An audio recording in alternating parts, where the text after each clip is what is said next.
বিদেশ থেকে যদি কারো হাতে অল্প কয়েকটা জিনিস দেওয়া হয় তখন অনেকে মন খারাপ করে। আসসালামু আলাইকুম রহমতুল্লাহি ওবারাকাতু। বিদেশ থেকে যখন কেউ আসে, আত্মীয় অথবা নিজের কেউ, তখন দুই একটা জিনিস হাতে দিলে অনেকেই মন খারাপ করে। কিন্তু এই ধরেন একজনকে 2টা চকলেট, 3-4টা খেজুর, একটা ক্রিম, একটা শ্যাম্পু, এরকম ধরেন একজনকে দিছে। তো এইভাবে যদি 6-7 জনের হয় তাহলে জিনিসটা একসাথে করলে টাকার পরিমাণটা কত আসে এই জিনিসটা কেউ খেয়াল করেন না। তাই আমাকে যখন বিদেশ থেকে কেউ কিছু দেয় তাহলে সেটা রিজিকে আছে এটা ভেবেই আমি মেনে নেই, আল্লাহর কাছে শুকরিয়া আদায় করি। অনেক মানুষকেই দেখেছি যে তারা মানে কেউ কিছু দিলে সেটা নিতে চায় না, যে এত কম দিছে, অথবা নেয় কিন্তু পিছনে গিবত শুরু করে মানুষের কাছে, এই জনের কাছে ওই জনের কাছে গিয়ে বলে যে এই লোকটা এত কিছু আনছে কিন্তু আমার অল্প একটু জিনিস দিছে, বড় লোক, টাকা পয়সা বেশি কিন্তু মন নাই, এই সেই বকসকর এগুলা বলে। কিন্তু তারা একবার চিন্তা করে না যে এই যে ক্ষুদ্র একটা জিনিস, 1-2টা জিনিস যদি আমাকে দেয় তাহলে এই 5 জনকে 5টা দিতে হয়, 6 জনকে 6টা। তো এইভাবে তো 1-2টা জিনিসের দাম নির্দিষ্ট হয় না।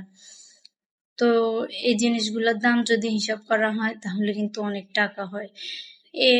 যেমন চকলেট, এই যে রিজিকে যা আছে তা ভেবে আল্লাহর কাছে শুকরিয়া আদায় করলে কি হয়, কিন্তু তা না করে মনে কষ্ট নেওয়া অথবা মানুষকে অন্যরকম ভাবা, এই জিনিসটা কিন্তু উচিত না।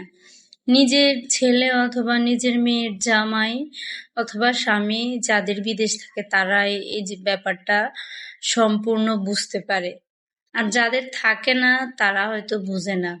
আবার অনেকে থাকলেও বুঝে না যে আমার হাজবেন্ড, আমার স্বামী, আমার ছেলে আনলেও তো কত টাকা দামের আনে, এই জিনিসটা ভাবে না, সবাই ভাবে না।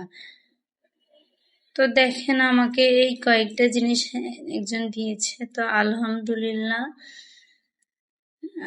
আমার ভাই দিয়েছে একজন বলতে, তো আলহামদুলিল্লাহ যা দিয়েছে তা আমার রিজিকে যা আছে তাই তো পাবো। আল্লাহ তাআলা আমার রিজিকে যা রেখেছেন তাই তো হবে, এর বেশি কিছু কেন আমি আশা করব।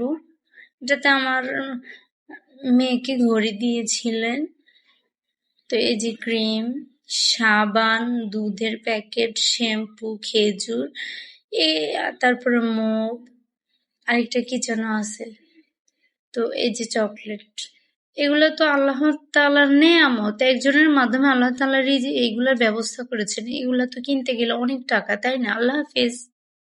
আজকে আর কিছু বলবো না। তো আল্লাহ তাআলা সবাইকে যেন বুদ্ধি দেয় এবং মানে খারাপ চিন্তা ভাবনা থেকে হেফাজত করুক। আমিন।